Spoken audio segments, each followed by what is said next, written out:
Продолжается самый громкий скандал 2022 года в мире российского шоу-бизнеса.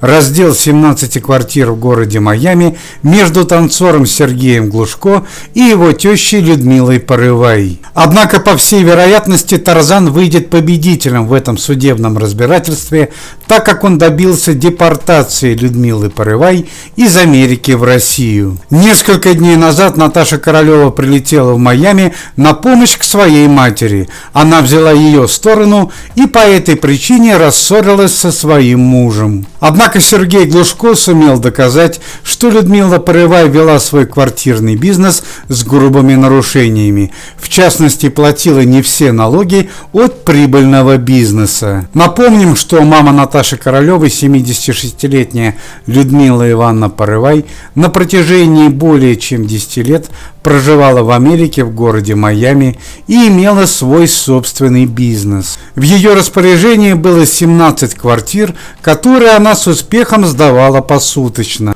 Однако, как оказалось, эти квартиры не являлись ее собственностью, а принадлежали Наташе Королевой и Сергею Глушко. Пока отношения в семье были хорошие, Тарзан позволял Людмиле Порывай вести подобный бизнес. Однако в связи с последними событиями после крупной ссоры Людмилы Порывай и Сергея Глушко по причине спецоперации Тарзан приехал в Майами и решил вернуть свои квартиры обратно. Стало известно, что американские власти запретили Людмиле Порывай вести ее квартирный бизнес.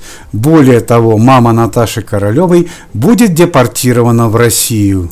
Квартирная империя Людмилы Порывай началась с 2010 года. Мама Наташи Королевой была настолько крута, что ездила по Майами на собственном лимузине в сопровождении 3 охранников. У преуспевающей бизнес-вумен в России была даже особенная кличка.